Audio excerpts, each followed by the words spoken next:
Oke, saya langsung ke Mas Agus tadi dengan pertanyaan. Sebenarnya banyak juga yang menanyakan ada urgensinya nggak sih ini kalau ini berganti nama khususnya untuk cukup banyak nama jalan yang akan diganti, bahkan nanti akan ada tahap 2-nya gitu Mas Agus.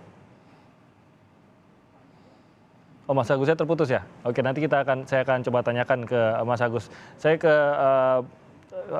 Bang Eki dulu urgensinya, tadi yang pertanyaan yang sama, urgensinya itu apa yang bisa dipahami oleh masyarakat mengenai hal ini?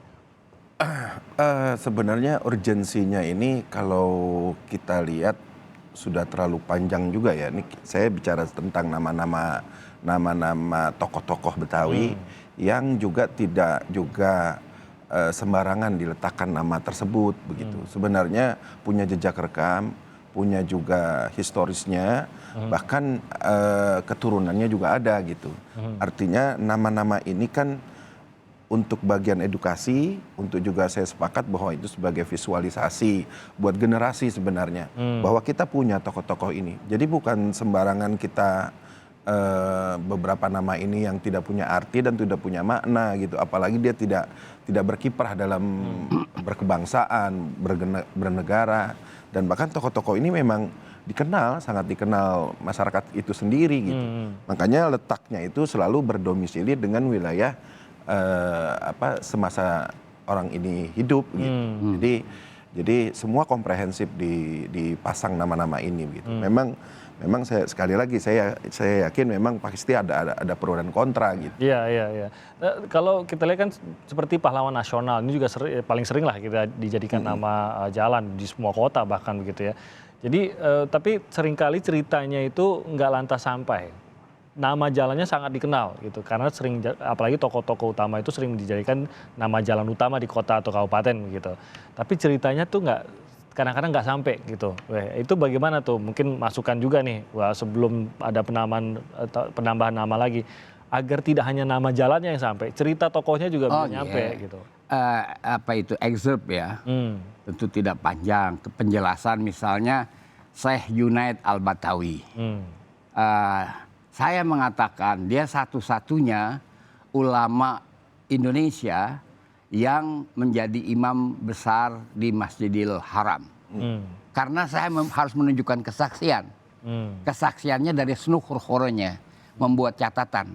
Ada catatan dia berjilid-jilid mengatakan 1894, 1895 dia ingin bertemu dengan Syekh Junaid ditolak. Dia jelaskan Syekh Junaid adalah imam besar Masjidil Haram. Itu senuk sendiri. Dia hampir satu tahun tinggal di Mekah.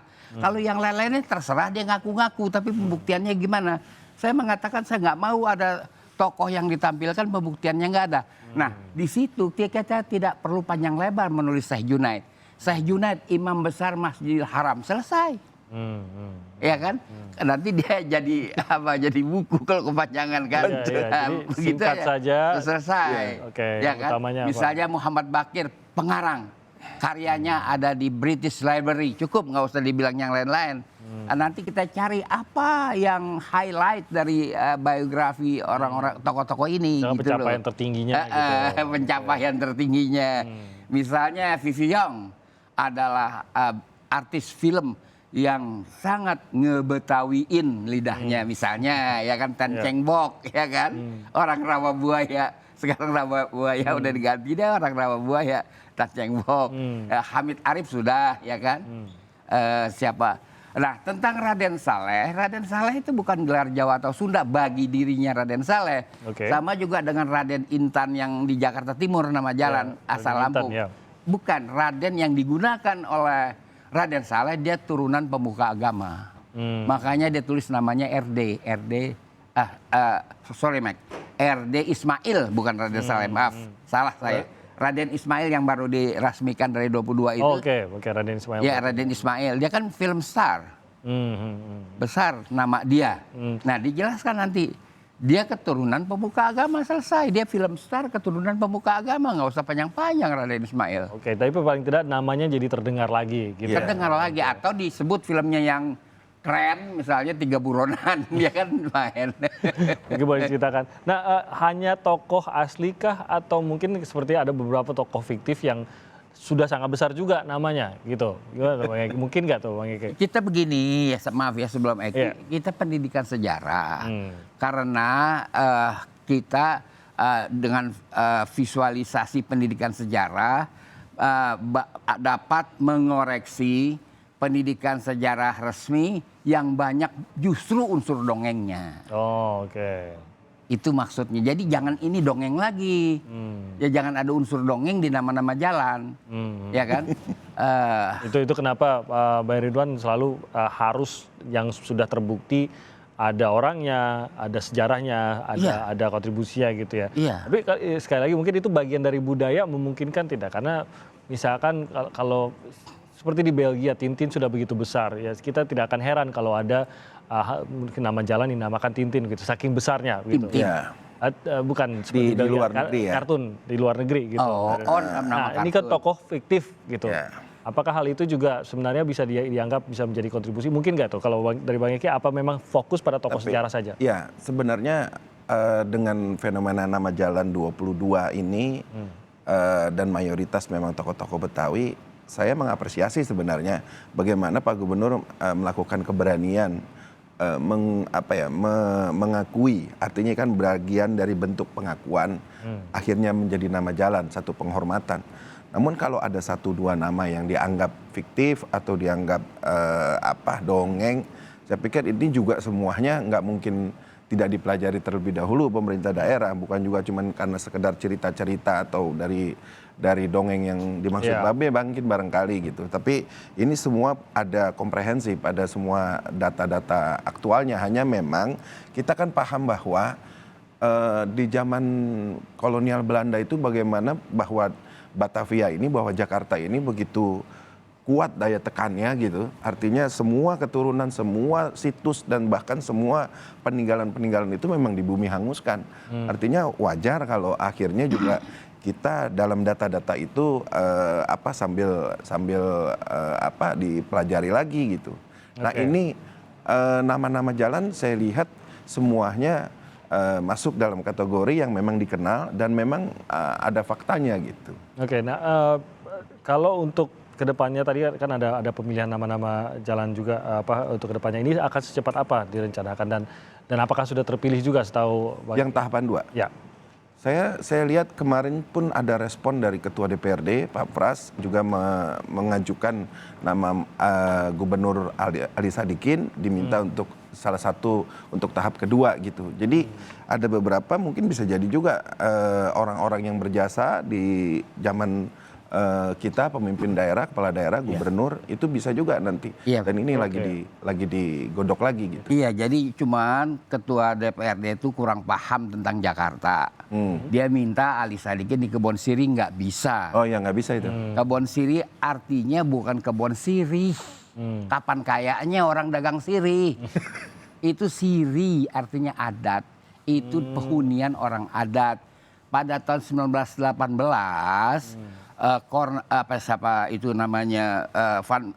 Van Vollenhoven dan Kranenburg ketika mengidentifikasi wilayah adat, Jakarta termasuk wilayah adat, itu adalah ke Kebon Sirih, di situ tokoh-tokoh adat. Dan sudah sepakat kita dengan kalangan DKI bahwa ini nggak bisa Kebon Sirih diganti. Diganti, betul. Nggak bisa. Cikini juga nggak bisa. Cikini itu artinya lurus. Punya nama arti yang punya nilai sejarah juga. Itu sendiri sudah menjadi nilai sejarah. Jadi akan dicarikan nama untuk bukan saja Bang Ali, tapi mulai dari Dahlan Abdullah, wali kota di zaman Jepang, ya kan. Suwiryo sudah ada, Samsurijal sudah ada, Sudiro belum ada, Sumarno, Bang Ali, terus begitu. Oke, jadi dan nama jalannya juga tidak bisa sembarangan jalan lah ya. Dan tidak untuk yang tahapkan kedua ini saya sepakat dengan Babe bahwa memang tidak akan lagi menggantikan nama yang sudah punya nilai historis juga, walaupun nama Kebayoran Lama, misalnya nama Cikini, nama sudah terlalu melekat di sudah terlalu melekat dan punya nilai historis sebenarnya gitu. Jadi pasti yang nama-nama yang memang kita anggap itu relevan jangan diganggu dah. Dan itu jangan diganggu gitu. Kayak Guru Damar saya sebenarnya Cikini 7 nggak apa-apa. Tapi jangan guru damarnya, mesti dicarikan tempat yang lain. Karena guru damar legendaris. Itu pun ada nilai sejarah seperti yang dibilang tadi. Ada, dia Tapi legendaris. Sebenarnya seperti pertanyaan saya ke Mas Agus tadi, boleh tidak sih ini sebelum diberikan nama tersebut, mungkin ada nama tokoh yang tidak cocok kah atau kurang cocok warga di jalan tersebut yang akhirnya meminta agar tidak diganti namanya. Sosialisasi. Iya, bukan hanya sosialisasi, justru Bukan ruang namanya bagi nggak pas warga gitu. untuk menolak atau bahkan menolak sama sekali untuk diganti namanya. Itu sebenarnya harus diperbolehkan tidak tuh bagi Saya nggak warga. tahu itu Pemda. Gimana Pak Eki? Ya saya Pemda. adalah 1-2 nama gitu ya, mungkin dari warganya kayaknya nggak pas nih nama ini. Itu semua nanti juga kan masih dalam proses ya begitu. Dan saya yakin ini beradaptasi dengan perubahan nama ini perlahan-lahan akan bisa selesai gitu. Karena kebayang yang terdampak kan, ya, kalau saya jadi warga gitu ya, kan bukan Bapak yang terdampak, saya yang terdampak ini. Saya harus ganti Terdampaknya KTP, gimana? administrasi itu, KTP segala macam. Saya tinggal Gang Arab. Ya. Nama kampung saya di Besar. Nggak kedampak apa-apa. Nah itu dia makanya. Tapi Iya. saya mendalami yang kata Bang Eki tadi, memang harus jemput bola, Iya. harus jemput bola. Dan bagaimana agar warga meyakini bahwa karena tidak semua juga, mungkin ada orang tua di rumah, saya nggak sempat juga ke Dukcapil dan lain-lain Benar. begitu. Bagaimana menekan agar benar-benar Pemprov ini akan benar-benar jemput bola itu dalam hal ini. Iya. Dan semua yang sifatnya perangkat daerah gitu ya untuk kependudukan, misalnya KK atau KTP dan seterusnya, alamat itu semua sudah diantisipasi, bahkan sudah dipahami gitu kalau ada perubahan, dan perlahan-lahan semua memang itu bagian dari kerja pemerintah gitu. Baik itu kepolisian pun, STNK dan semuanya itu sudah. Tapi sudah jemput bola dibicarakan. sampai kepolisian juga kah atau kan tidak mungkin? Sudah. Sampai Sudah ada, begitu juga. sudah ada LAJR apa semua itu duduk bersama. Koordinasi maksudnya. Oh, Sudah berkoordinasi semua. Surat-surat khususnya kepemilikan tanah segala macam Bener. itu juga. Iya. Ya kan di STNK atau di BPKB dan seterusnya itu semua juga memang berdampak ke Penghulu sana. juga, KUA kan juga Iya. penting, jangan supaya penghulu salah ngawinin orang kan. Ini penggantian nama Iya. juga ada koordinasinya ke Kementerian Agama. Iya, dan apakah yang tadi bebas itu hanya di sebatas Pemprov kah atau sampai ke semua pengurusan tadi tuh, Pak Eki?